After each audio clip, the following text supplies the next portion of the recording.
Hello, everyone. Welcome into Sports Talk Chicago. I am Joey Christopoulos, subbing in for John Zagul. I know what you're thinking. No, I did not break into John's house, but just think of this more as like a Ferris Bueller's. He's giving me the car keys to the Corvette for the weekend.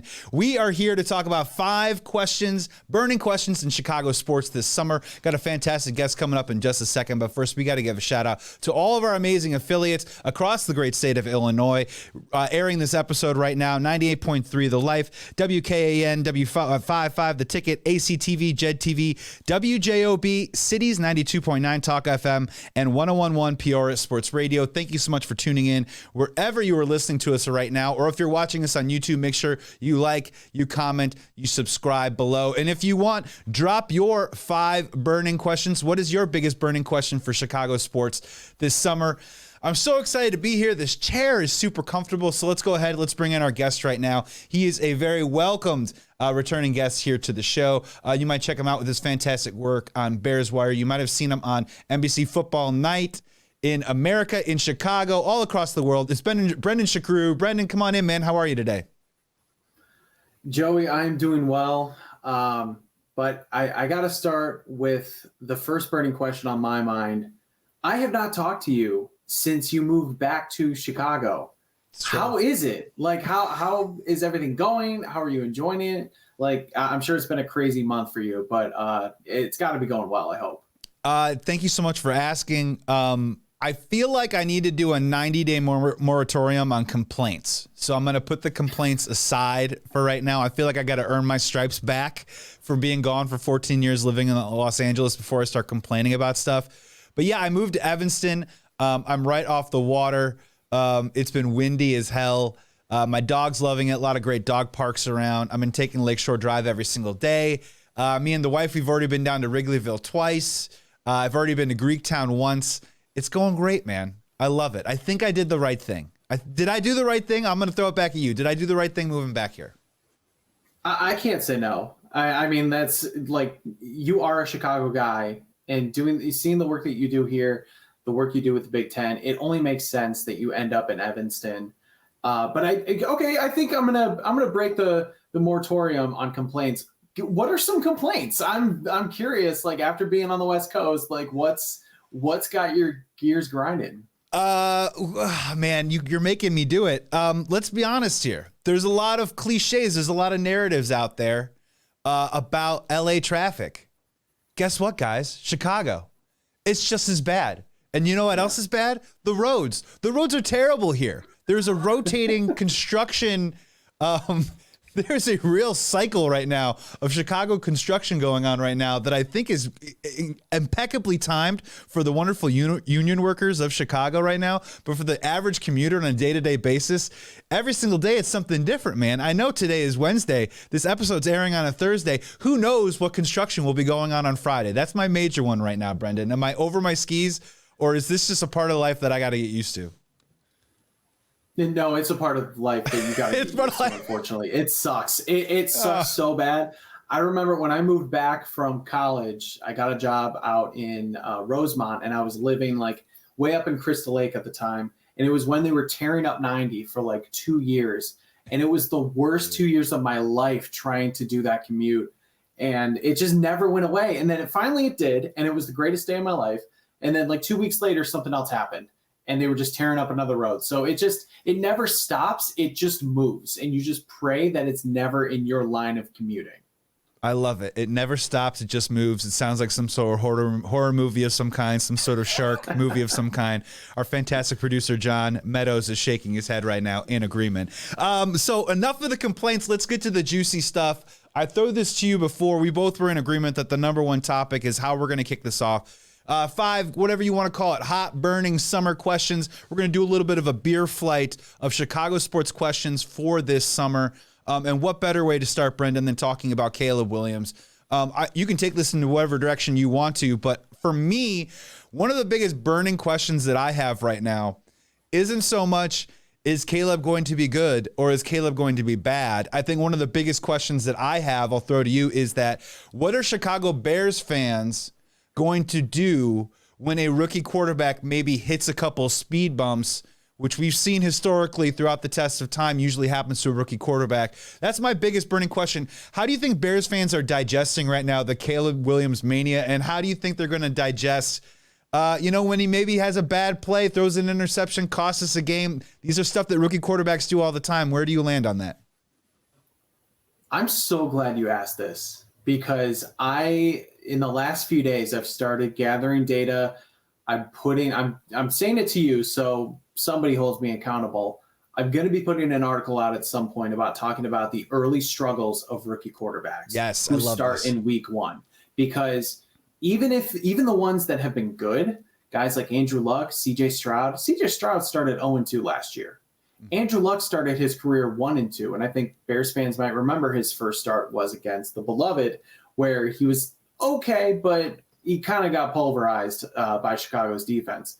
So that leads me to say that I am fully expecting Caleb Williams to have those speed bumps early, like in the first month. And it's not going to be one of those situations where he's going to come out against the Titans and throw for like 4 touchdowns, 350 yards, and light the world on fire. I think there is going to be a learning curve, because there's a learning curve with every guy. And I do think for the most part, Bears fans are going to be pretty forgiving, because look back at the last few quarterbacks. Justin Fields, a lot of people took his rookie season and said, all right, we need to see growth. We need to see potential. But at the same time, there are some fans, and I'm sure you've seen it, that have pretty much said playoffs are the expectation. This guy has to come out and maybe not light the world on fire, but get it pretty close, get it pretty hot, because they feel that moving on from Justin Fields, you need to have conviction for this guy to be an immediate upgrade. You're not allowing him those rookie struggles, I would say. And as you know, every week is just live or die. There's overreactions on every single play, every single series. So no matter what happens, Bears Twitter, Bears fans are going to be up in flames or celebrating him as the next coming of Jesus Christ, no matter what. Like, that's just how it is. And it takes a very disciplined fan to kind of try and look back and just take a step back and try to evaluate it as objectively as possible across an entire season. Sorry, I was just going to say that is a long way of me saying, for the most part, I think fans are going to be okay and accepting of certain flaws, of certain things that happen. But there are going to be that group that say he has to get it right, and he has to get it right immediately. Yeah, look, and I hopefully we are long past the days of living or dying over 16-13 wins and losses, right? I mean, I think that's been a Chicago Bears staple for a little bit too long. So hopefully we are talking about some more exciting football. But man, yeah, you're bringing up a great point. You've got the keyboard warriors a little bit that want to do that validation of a little bit of the "I told you so," whether it is one way or the other. I cannot wait until Caleb Williams throws an interception and someone drops into the comments or on a message board saying Justin Fields wouldn't have done this or Justin Fields wouldn't have done that. I can't wait for it. I mean, it's expected, so I'm not going to be surprised about it at all. I'm also highly anticipating, too, if he sits for a little while, there are going to be those comparisons moving forward. It's just so interesting, Brendan, that, look, I don't want to be a wet blanket, but the fact that it's like late May right now, I think we can have a fun conversation without being too much of a wet blanket about how hyped up this city is for Caleb Williams. I mean, the hype train, dude, the vibes right now are percolating. They're pure, they're boiling, they're ready to throw some pasta in there. Are you in agreement with that? And I was just trying to think too as well. I mean, off the top, are there other athletes in Chicago sports history that you can remember the city being so this hyped for? Or even if I can rephrase, is there been other athletes that you've been so excited just to see in the uniform? Just to see, like for me, Dennis Rodman, I just wanted to see him in the 91 on the court in that uniform. Sometimes when you make a big trade in baseball, you want to see that dude in the uniform. You know, Nomar Garciaparra comes to mind. Mm-hmm. As the hype train, do you remember an athlete in Chicago sports having this much hype and wanting to see him in our jersey this badly? Justin Fields. Oof, easily. That was, I feel like it's deja vu. But the difference with Justin Fields and Caleb Williams is everybody and their mother knew that Caleb was going to be the pick months in advance. So it was kind of that build up, like, all right, yeah, we know, we're excited. But wait, were you also terrified? Were you also terrified it was going to be Mac Jones when they traded up? What was the percentages? Because I was 25% terrified they were going to take Mac Jones. You know what? 25% feels good. Quick story on that. My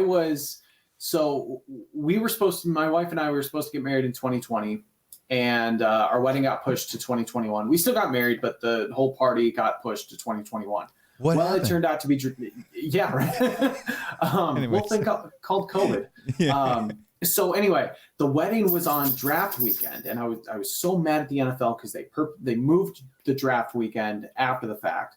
So I am on the phone with our DJ, kind of going over last minute things, and he knows I'm a huge Bears fan. He knows what I do covering the Bears, and they just traded up, and I was like, "Hey man, I gotta go. I gotta let you go. I think they're trading up. I think it might be Justin Fields." And then like I hang up, and I'm like, it is Justin Fields, right? Like this isn't going to be Mac Jones. And I think just like the excitement, reading the tea leaves, because I didn't want to be spoiled. I was very convinced. But yeah, like you always have those feelings that it could be Mac Jones or a different player. But anyway, because that was such a surprise, it lit the city on fire. And all throughout, we were just being inundated with, let's see Justin Fields content. Let's see him in a Bears uniform. Let's see him in that one jersey finally. I went to the first preseason game, and the vibe rivaled in Bulls playoff game, Joey. I swear to God, like people were just in the train chanting, "Let's go Bears, Justin Fields time, let's go." And it's like, this is an August game against the Dolphins. That doesn't mean jack. So it was there, but now you see it with Caleb Williams. And I think the thing that's making it even more hyped is Caleb himself is buying into it. He's really just embracing the role. Other quarterbacks haven't necessarily done that. So the fact that he's really out there with the fans, he's going to games, and he's just, the bear down or the Bears. People love that stuff. So Justin Fields, and then quickly Chris Bryant was another one for the Cubs. Really excited to see him come up just because he was like the prototypical baseball player. That's a great call, and I think it's something we will be talking about a lot throughout the summer, especially when training camp begins. That you're bringing up a great point that I think the one difference, and look, all we can talk about right now, we can't talk about the X's and O's yet with Caleb Williams and the Chicago Bears. It's too early. It's about to be June. So what we can't talk about right now is just some of the things that we've seen in the interactions that he's had. And let's be honest, you're right, man. It's been a breath of fresh air with Caleb Williams versus how Jay Cutler handled assimilating to the city of Chicago. You could talk about Mitch Trubisky getting booed at a Bulls game and trying to say all the right things, trying to do all the right things. Then even the stoic nature of Justin Fields and even the comment, the game was a little slow for him. I think Caleb has been completely different. He seems very much at ease. There's a confidence level right there. And I think for a Chicago Bears fan base that is so thirsty, so dying for a great quarterback, there is a little bit of a Caleb Williams vibe that he's kind of saying, I got this, guys. Just hang back. And there's that inner confidence right now, and hopefully it's blending into that Chicago Bears fan base, because that's going to play a big part into that question, Brendan, of when times do get tough, or maybe that week 3 game against the Colts in Indianapolis doesn't go the way that we want it to, that the Chicago Bears fan base doesn't completely freak out on a quarterback that, look, needs plenty of time to mature. And my final point on it, and I want to get your take on this, is for Chicago Bears fans, it isn't so much about next year for me. I want 10 years. This is about 10 years. It isn't so much about next year. And I think that's going to lend itself to us hopefully riding or dying with this quarterback a little bit through the ups and downs of a rookie season. No, it has to be about, not only now, but the future. And I also think Bears fans and everyone is excited because, as I said, even though there are going to be those rookie struggles, he is in the best position to basically overcome those struggles with the fact that DJ Moore, Keenan Allen, Rome Odunze, Cole Kmet, who looks kind of skinny now. I don't know if you saw that from the videos that Bears were putting out. He looks pretty slim. Gerald Everett, DeAndre Swift, the amount of weapons that the Bears have, it's essentially saying, hey, if you struggle, these guys are going to pick you up, and you have a ton of different directions to go. And while you want to see wins, and I do think wins are going to come in the long run, even later on this season, you just want to see the growth. You want to see, let's go back to 2021 and 2022 with Justin Fields. He was able to make miraculous runs. He was able to make some really nice deep balls, and some of his game improved. He sucked in the fourth quarter. He could not lead a comeback drive. And everybody wanted to say it was all about the weapons. It was all about the play calling. It's not always about those things. The quarterback takes a good amount of responsibility there, and people just kind of wanted to maybe brush it under the rug that it wasn't him. He never truly got better in that. If Caleb Williams goes out in week 1 and let's say the Titans are winning and he fails to get that final dagger on the final drive, but then he comes out in week 3 and does the same thing, but this time overcomes it, that's huge. And that tells me like, okay, this guy gets it. So, but you're right. You want to see that growth throughout the entire season and then make sure that he is able to be developed for the next 2 years, 5 years, and pray to God it's 10 years. I don't remember. I haven't seen a quarterback play 10 years. I think Jay Cutler was 8. Ooh, 8 that felt like he held on for 3 seasons too long. You know what I mean? It was that show that maybe should have wrapped it up. Jay Cutler was like the series lost by the very end of this. I know, shots fired. I love that show. And yeah, look, maybe to put a button on this too as well, what I would implore Chicago Bears fans to think about over the summer is I had this great conversation with my wife when we were dating, and we had this great conversation about how people sometimes can bring the bad habits of previous relationships into a good relationship. And you can never move forward because you're constantly bringing your bad habits into your new situation. So for Chicago Bears fans, what I would say to them is that try and not bring your ex-bad quarterbacks into your new quarterback situation. Leave those feelings and that baggage at the door because this is a new era, a new player, a number 1 pick, a highly touted prospect, someone that we want to be around for the next 10 years. So let's not bring our bad habits into the Caleb Williams situation. Brendan Sugrue here on Sports Talk Chicago. You're up, my man. Number 2. What is your number 2 burning hot question for Chicago sports this summer? All right. Well, this is a simple but loaded question. And I think we can take it in a ton of different directions. So I'm excited to see where you go with it. Are the Chicago Cubs a good baseball team? Oh, I love this one. I mean, it's so simple. They're 5 games over 500. They've had a great March and April. Their May hasn't been so good. Things have gotten maybe a little bit better with the bullpen, but batting's been worse. Like, it's just a weird team. So are the Cubs a good baseball team, Joey? Look, that's a great question. I'll open it by saying this. They have about 5 weeks to answer that question, Brendan, or else I don't think the team's going anywhere this year. And by that, I mean, look, we all know what's going on with the front office and Jed Hoyer, the luxury tax. For those that aren't familiar, the Chicago Cubs are just underneath that first threshold of paying the luxury tax. If they were to go out and make a big acquisition in the middle of the season, they would shoot over that marker for the first time in several years. Having said that, they have about 5 weeks to show Jed Hoyer and the Chicago fan base too as well that they are a good team worthy of doing that, because Jed Hoyer is a little bit like that dad that makes you have to read 30 books before he gives you $20 to spend on a bike. You know what I'm saying? So I'm with you, man. It's been such an interesting year that everything that's going on that I believe is factual with this team, the injuries have been a mess. The bullpen has been terrible. The offense came out playing pretty good baseball to start the year, and now they've cooled off, and the starting pitching is what has been propping it up. And again, the team defense has been atrocious, something that was a huge strength of the team last year. All of those signs, Brendan, typically when I say that stuff, we've been Cubs fans a long time. When we're bringing up these types of things, typically that means that the Cubs are 3-4 games under 500. But right now, they're 4 or 5 games over 500 with a lot of production that that it hasn't matched or regressed what happened last year. So it's a loaded question, man. It's tough to figure out. And I think that they have to do it in-house somehow to prove to Jed Hoyer that they need to go out and improve the team outside to actually make them serious contenders. I'll throw it back at you. I'll be honest, last year heading into the year, I was pretty skeptical of this offensive lineup. And I didn't really see it from the 3-4-5 perspective. I thought that they were going to be chasing 2-run deficits and hoping for a 3-run homer that would never come. Last year, they proved me wrong. They were top half in the National League in runs scored. I think they were 6th or 7th in the National League in runs scored. They got some great years from Cody Bellinger.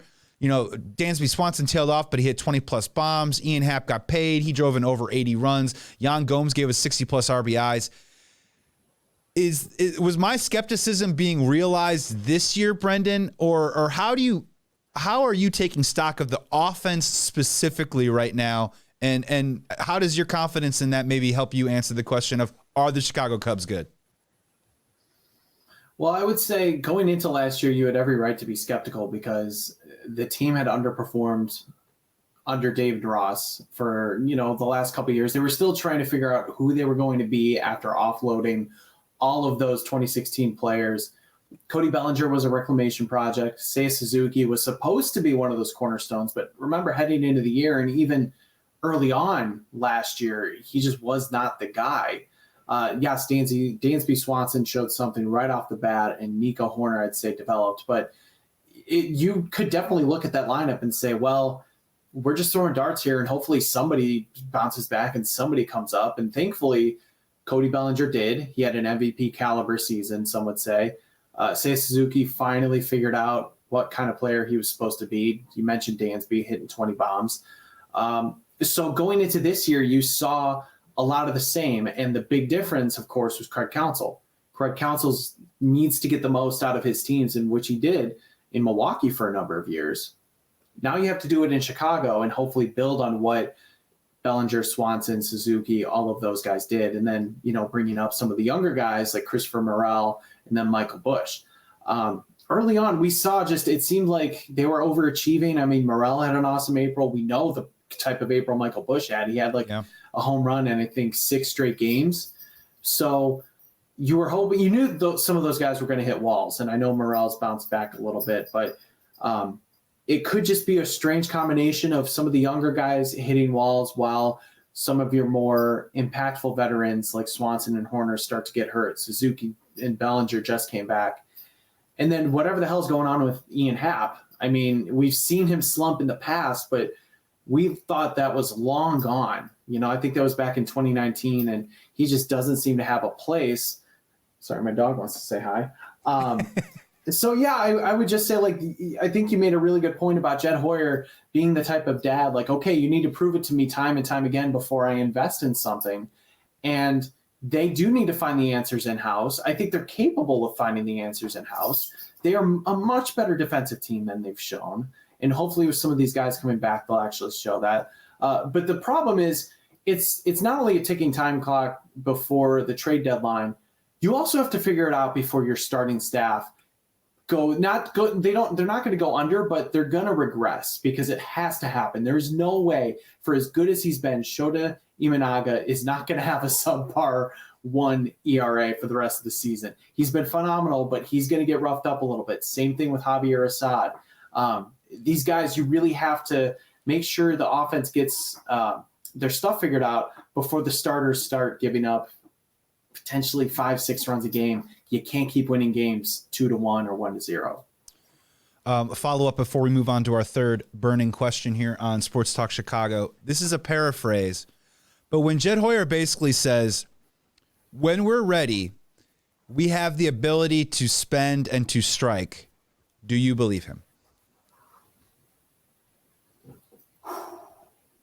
I don't, dude. I do.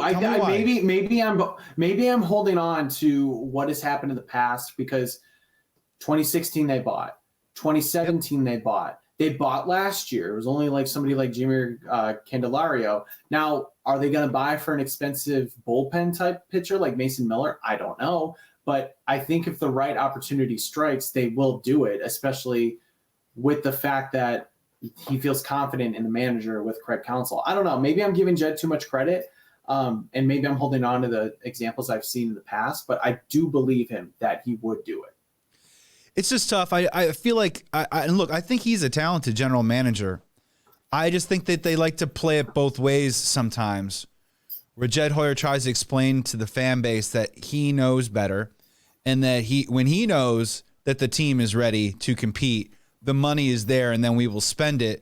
But it seems like they bring it up to the point where it's just at the pretty good and never at the really good. So we never actually really get to the point where we are spending the money because we're just underneath it. We're just getting close. And look, maybe this is a part of the rise up from when you trade the Cubby core. Maybe this is part of the growing pains that you kind of go through because you have to try and time it up just right to go out there and spend. And look, I don't even want to bring up the fact that Juan Soto's 25 years old, will be a free agent. He's the perfect person to spend a ton of money on in the offseason, and he probably isn't going to do that. I'm not even playing with that fantasy anymore. But it is just it is interesting that they say that they're going to do it when the time is right, but the timing just never seems to be right. I don't know. It's just kind of like, that part always kind of throws me off a little bit, and it's hurt my confidence in the front office. My belief that they're willing to do whatever it takes to win, and sometimes it takes spending money. Maybe the other thing is because they have seen the highest of highs with 20. I'll even put like 2015 through 2017 because those 3 NLCS years. Mm-hmm. That's their bar. And I think Jed's bar is so high, like it has to check all of the boxes to be able to spend that much money to find that guy. And I think it's kind of a weird situation where, well, you can get to that point potentially if you get a guy like Juan Soto or some of these other younger players who are going to hit the market, or trading for somebody who might not be able to be afforded at a smaller marketplace. So that's what I'm saying. I think he can do it, but because he's seen it at the highest level, it's going to take just all of those things to happen for him to do it, unfortunately.